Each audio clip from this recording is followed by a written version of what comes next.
You know the F-16, you know the F-22, you know the F-35, but stop for a second.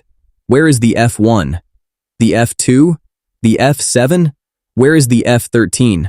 America built fighter jets numbered 1 through 47, but the ones you've heard of are almost never the ones with the real stories, the forgotten numbers, the missing ones, the skipped ones, the ones nobody talks about. Those are where the truth is hiding. One of these jets was so cursed by superstition that the company refused to build it. One was a foreign spy plane flying in an American uniform. One broke the sound barrier off the surface of the ocean. And one, I promise you this is real, fired its own guns, and then flew into its own bullets and shot itself out of the sky. Every missing number has a story. And by the end of this video, you will know all of them. The complete hidden history of every American fighter jet ever built. From the very first one to the one that's in active combat tonight. Stay with me till the end, because the last one changes everything. Welcome to War Archive. Let's start with the basics, because even this part surprises people. What does the F actually mean? It means fighter, that's it. But here's what almost nobody knows. Before 1947, these planes weren't called fighters at all. They were called pursuit planes. That's why the legends of World War II were the P-51 Mustang and the P-47 Thunderbolt. The P stood for pursuit. When the Air Force became its own branch in 1947, they swapped the P for an F and kept counting. Then in 1962, the whole system collapsed. The Air Force and the Navy were using completely different names. The same exact plane could have two different designations depending on who you asked. Total chaos. So the government stepped in and forced everyone onto one single master list, starting at F-1. That's the list we're walking today. And it begins with a generation of jets that were practically obsolete the moment they were named. Don't skip these early ones, because one of them is the plane that shot itself down. You'll know it when we get there. The F-1 Fury, America's first carrier jet with swept wings, built from the famous F-86 Sabre of Korea, but rebuilt to survive landings on a carrier deck. By the time it earned the name F-1 in 1962, it was already heading for a museum. It fought, it served, and it vanished without anyone noticing. The F-2 Banshee, one of the Navy's first jet fighters, twin engines, straight wings, guns. It saw real combat over Korea, but by 1962, it was already retired. It got its number on the way out the door. The F-3 Demon. This one matters more than it looks. It was one of the first Navy jets built to carry missiles, not just guns. It carried radar, brand new at the time, but the engine they picked was a death trap. Unreliable. It killed its own pilots. They had to redesign the entire aircraft mid-production. A brutal start, but it cracked open the door for everything that came after. And now we reach the F-4 Phantom. This is where the story comes alive. The Navy had a plane called the F-4H. The Air Force had a plane called the F-110. Here's the punchline. They were the same plane. Identical. Two names, because the two branches refused to even talk to each other. When the Secretary of Defense found out, he was furious. He forced both of them to call it the F-4. And that plane went on to become one of the most legendary fighters ever to fly. 18,000 pounds of bombs. Over 5,000 built. 11 nations flew it. But here's the part that sounds insane today. It was originally designed with no gun. None at all. Because in the 1950s,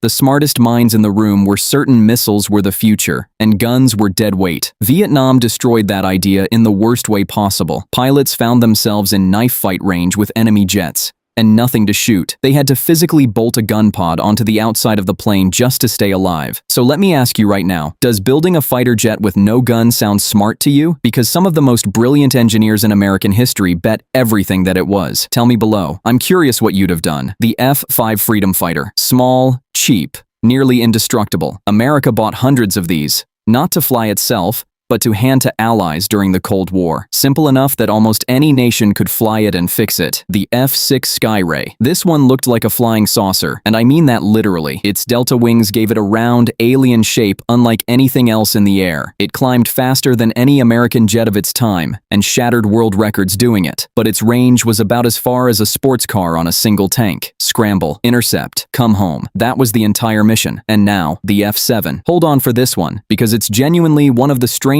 aircraft ever built. In the early 50s, the Navy was terrified that supersonic jets were simply too fast to land on a carrier, so an engineer asked a question so crazy it actually got funded. What if the jet didn't need a runway or a carrier at all? What if it could take off straight off the surface of the open ocean? So they built a delta wing jet with retractable water skis instead of wheels. The pilot would skim across the waves, drop the skis, and lift off the water itself. They called it the Sea Dart, and it became the first and only seaplane in history to ever break the sound barrier. But this story ends in tragedy. In 1954, test pilot Charles Richbourg pushed it past the speed of sound. 4 months later, in front of a live crowd, the aircraft tore itself apart in mid-air and killed him. The program died with him that day. Only a handful were ever built. The F-8 Crusader. They called it the last of the gunfighters, the final American jet, where the gun, not the missile, was the main weapon. Over Vietnam, it went 19-3 against enemy MiGs.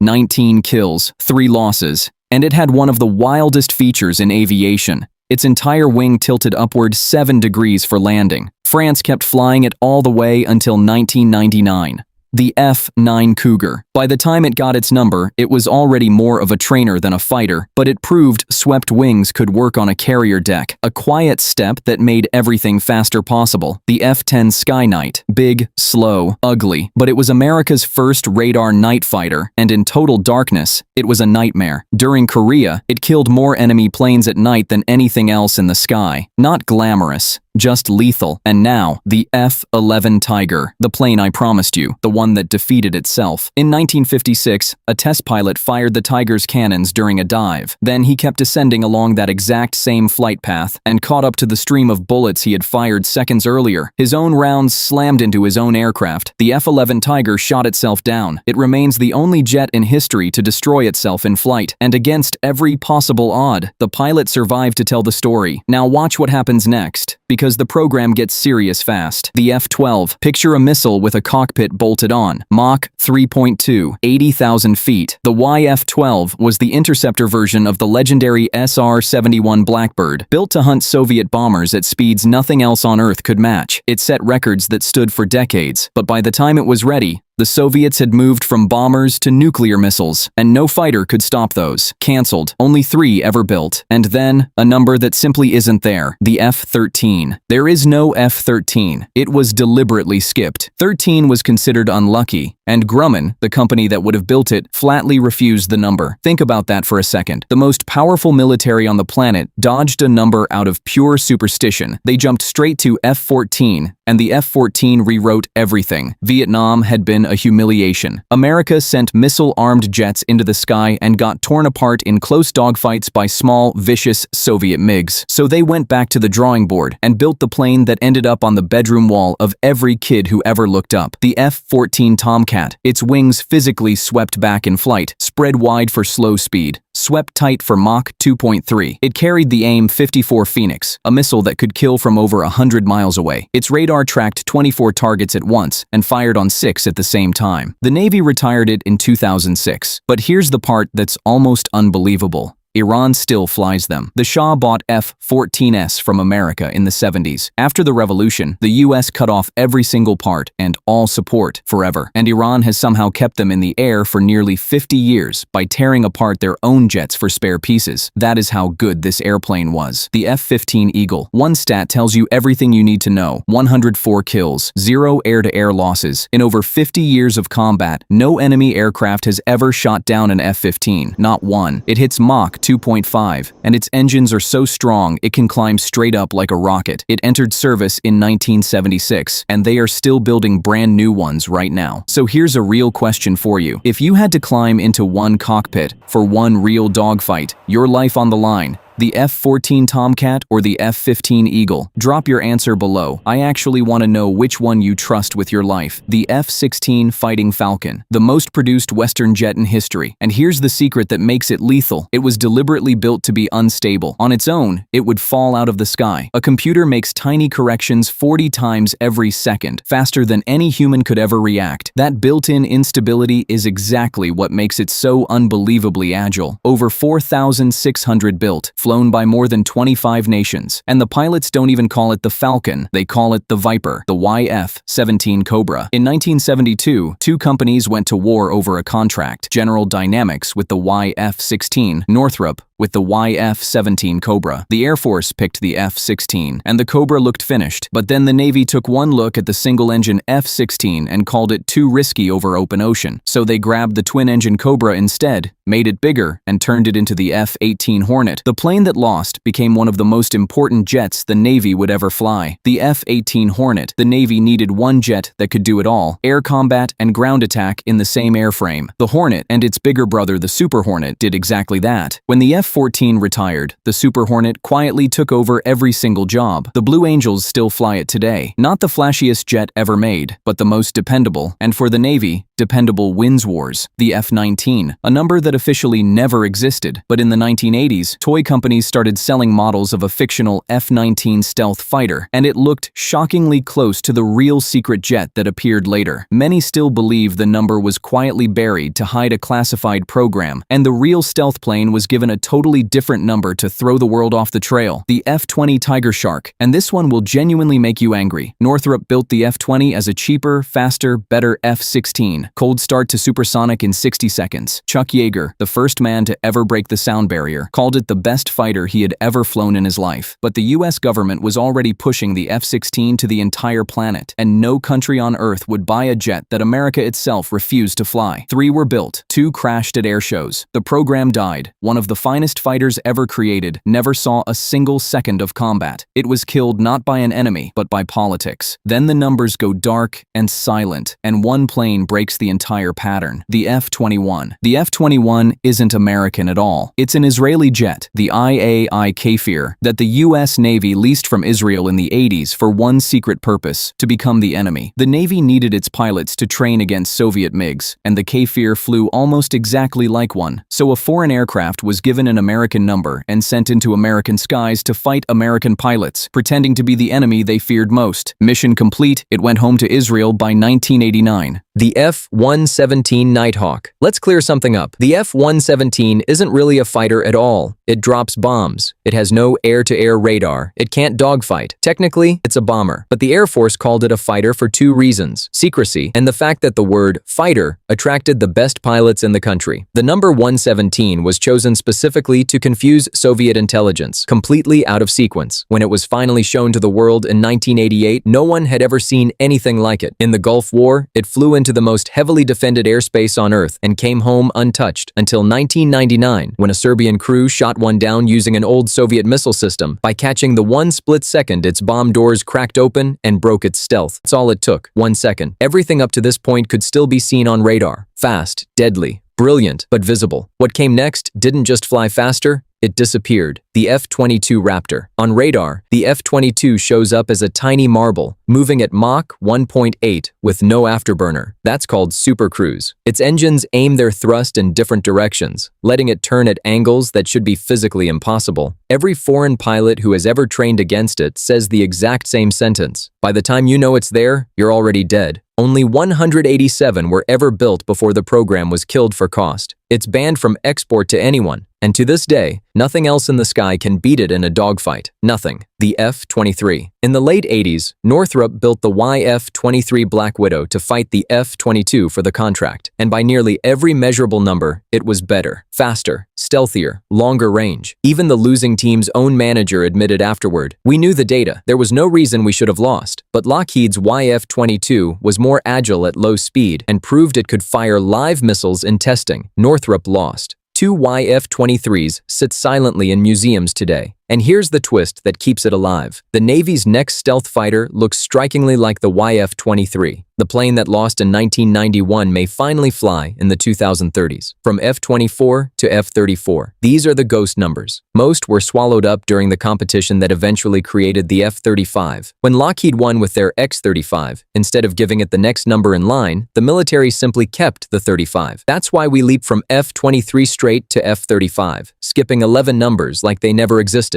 The F-35 Lightning II, the single most expensive weapons program in human history, an estimated $17 trillion over its lifetime. A number so large it stops feeling real. It comes in 3 forms. One for the Air Force, one for the Marines that lands vertically like a helicopter, and one built to live on carriers. It isn't as fast as the F-22 or as agile, but it does everything else. Stealth strike, electronic warfare, reconnaissance, air combat, and it shares everything it sees in real time with every other F-35 in the sky. More than 15 countries fly it, and it is in active combat right now, tonight, as you watch this. And that brings us to the edge of everything. The F-47, America's first sixth-generation fighter, is now in development. It's designed to fly into battle alongside AI-controlled drone wingmen, machines that think and fight on their own. The list that began with a forgotten jet that was obsolete the day it was named now reaches toward a future where fighters go to war with artificial intelligence flying beside them. So think about what we just walked through. A plane that was a museum piece the day it got its name. A jet that broke the sound barrier off the ocean and killed its own test pilot. A fighter that shot itself out of its own sky and somehow let the pilot live. A number skipped out of pure superstition. A foreign spy wearing an American badge and a stealth jet that ruled the earth until 1 second of an open door brought it down. That is the complete hidden history of every American fighter jet, every legend, every ghost, every number. So here's my final question. Out of all of them, which one is your favorite? And which one deserves its own full video next? Tell me below. I read every single comment, and the most requested jet becomes the next video on this channel. Subscribe to War Archive. We decode the machines that shaped history, one legend at a time. I'll see you in the next one.